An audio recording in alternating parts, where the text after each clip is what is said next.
1991 का साल याद कीजिए जब भारत ने अपना दरवाजा खोला इकोनॉमिक लिबरलाइजेशन के लिए।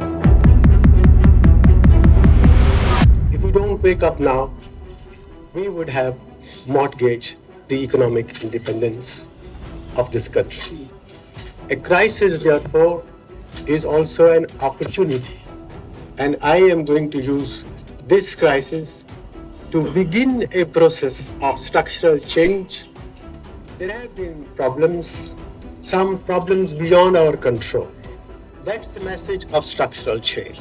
We will ensure that our industrial economy becomes a vibrant industrial economy. Foreign investment, privatisation और ग्लोबल मार्केट के साथ तालमेल, इस बदलाव ने ना तेज विकास के रास्ते खोले, लेकिन साथ ही कुछ बड़े कॉरपोरेट हाउसेस को भी एक जबरदस्त बढ़त दी। धीरे धीरे ये कंपनियां सिर्फ मार्केट में नहीं बल्कि पॉलिसी मेकिंग के कॉरिडोर में भी अपनी पकड़ वो बनाने लगी। पर आज के टाइम में भारत की इकोनॉमी पर असली कंट्रोल किसका है? क्या यह ताकत आपके, मेरे, हम सब के वोट से बनी सरकार के हाथ में है, या फिर उन गिनी चुनी कंपनियों के जिनका नाम आप रोज सुनते हैं? भारत की इकोनॉमी का असली मालिक कौन है? सरकार या कुछ अमीर कंपनियां?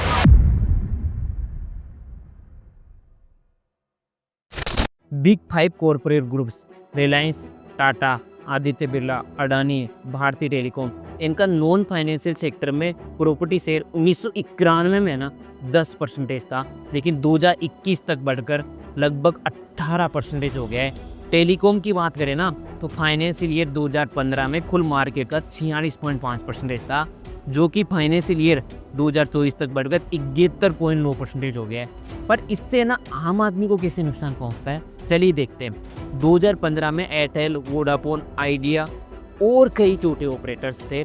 जियो के आने के बाद डेटा बेहद सस्ता हुआ, जो कि अच्छी बात है, लेकिन सस्ते दामों और अग्रेसिव ऑफर से कई छोटे मिड लेवल जो ऑपरेटर्स थे वो मार्केट से ही बाहर हो गए। अब 3 से 4 बड़े खिलाड़ी बचे। मार्केट कंस्ट्रक्शन 46.5 से बढ़कर 71.9% हो गया है। जैसे जैसे कंपटीशन घटेगा दाम फिर बढ़ सकते हैं, और जो कस्टमर है उनके पास कोई ऑप्शन ही नहीं बचेगा। जिससे 2020 के बाद डेटा रेट में लगातार बढ़ोतरी हुई है, क्योंकि अब प्राइस कंट्रोल करने वाला असली कंपटीशन ही नहीं है। भारत की सरकार बार बार दावा करती है कि देश की जीडीपी, इकोनॉमिक पॉलिसीज और मार्केट पूरी तरह से जनता के वेलबींग के लिए चलाई जाती है। भाषणों में कहा जाता है कि विकास की जो गाड़ी है सबको साथ लेकर चल रही है, और जो पॉलिसीज बनती है वो किसानों, मजदूरों, छोटे कारोबारियों सबके लिए ही बनती है। लेकिन ज़रा परत के नीचे झांकिए और आपको नजर आएगी एक पावर, एक इंडस्ट्री, एक कॉरपोरेट लॉबी जो कई बार इन पॉलिसीज़ की दिशा भी तय करती है।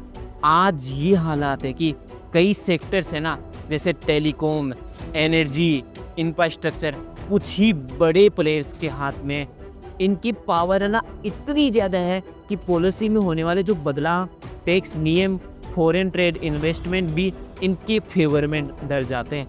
तो सवाल यही उठता है, क्या हमारी इकोनॉमी का पहिया सचमुच सरकार घुमा रही है, या फिर वो हाथ जिनमें करोड़ों का कॉरपोरेट पावर है? इसके लिए अगर हम भारत की इकोनॉमी की गहराई में उतरे तो कुछ नाम बार बार सामने आते हैं। अगर ये नाम सिर्फ कंपनियां नहीं बल्कि पूरे सेक्टर के मालिक जैसे हैं, जैसे रिलायंस इंडस्ट्रीज से शुरुआत करते हैं। पेट्रोलियम, टेलीकॉम, रिटेल, ये 3 बड़े पिलर हैं जिन पर रिलायंस के स्ट्रॉन्ग होल्ड है। जियो के आने के बाद टेलीकॉम मार्केट में डेटा रेट्स गिर रहे हैं, लेकिन साथ ही छोटे छोटे ऑपरेटर या तो बंद हो गए या कोलैप्स कर गए। रिटेल सेक्टर में लाखों किराना दुकानों के सामने रिलायंस रिटेल की विशाल चेन खड़ी है। पेट्रोकेमिकल से लेकर मीडिया तक कई क्षेत्रों में ये ग्रुप इतनी गहरी पेड़ बना चुका है कि पॉलिसी डिसीजन में इनके फेवर में बात होना नॉर्मल है। जैसे रिलायंस रिटेल के आने से सस्ते दाम, होम डिलीवरी तो बढ़ी है, लेकिन लाखों छोटे दुकानदारों की जो बिक्री है वो कम हो गई है, क्योंकि इतनी बड़ी स्केल और डिस्काउंटिंग का मुकाबला छोटे दुकानदार नहीं कर सकते। इससे जो स्थानीय रोजगार था वो पूरी तरीके से समाप्त हो रहा है। सप्लाई चेन पर जो कंट्रोल है अब बड़े खिलाड़ियों के हाथ में आ चुका है, जिससे वे तय करते हैं कि कौन सा प्रोडक्ट बिकेगा, और किस दाम में ये प्रोडक्ट बिकेगा। यानी कस्टमर का जो रोल है ना वो पूरी तरीके से ख़त्म हो गया है। अब अडानी ग्रुप पर नज़र डालें ना तो भारत के सबसे बड़े पोर्ट ऑपरेटर अडानी पोर्ट्स के जरिए देश के फॉरेन ट्रांसपोर्ट का बड़ा हिस्सा इनके हाथ में है।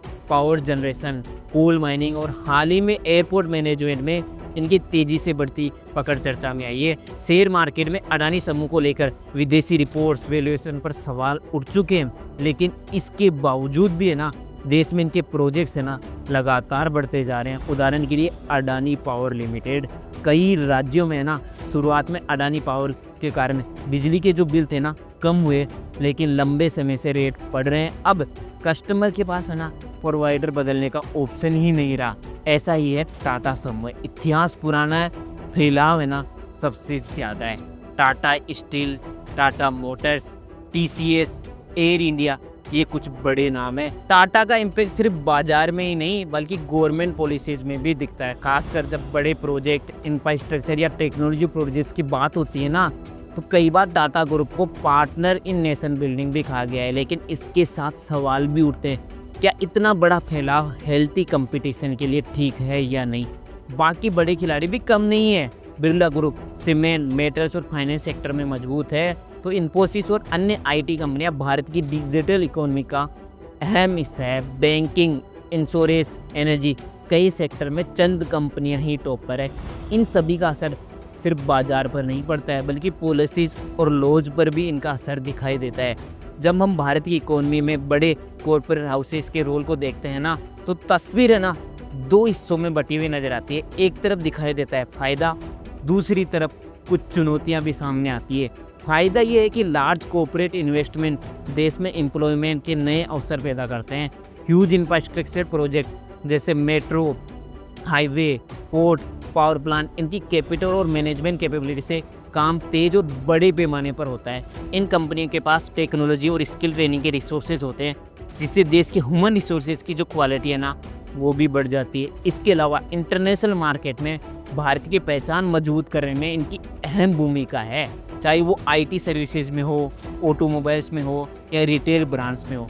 लेकिन नुकसान, जब कुछ गिनी चुनी कंपनियां किसी सेक्टर में एक्सट्रीम इम्पैक्ट जमा लेती है ना तो मोनोपोली या ओलिगोपोली का खतरा है ना वो पैदा हो जाता है। मतलब कंपटीशन करता है तो छोटे बिजनेसमैन धीरे धीरे है ना ख़त्म होते हुए चले जाते हैं। पॉलिसी कैप्चर भी एक बड़ी समस्या बन जाती है। यानी पॉलिसी इस तरह से बनाई जाती है कि उनका सीधा प्रॉफिट है ना इन बड़े खिलाड़ियों को होता है और इस कारण कस्टमर को है ना तकलीफ झेलनी पड़ती है। भारत के फ्यूचर के लिए ये ज़रूरी है कि ये संतुलन है ना ये बना रहे, ताकि विकास के साथ साथ समान अवसर और न्याय भी है ना वो बरकरार है। तो दोस्तों अब सवाल आपके सामने है, क्या सच में हमारी इकोनॉमी का कंट्रोल जनता और उसकी चुनी हुई सरकार के हाथ में है, या फिर कुछ गिनी चुनी बड़ी कंपनियों के पास इतनी ताकत है कि वे नीतियों से लेकर बाजार सब पर असर डाल देती है।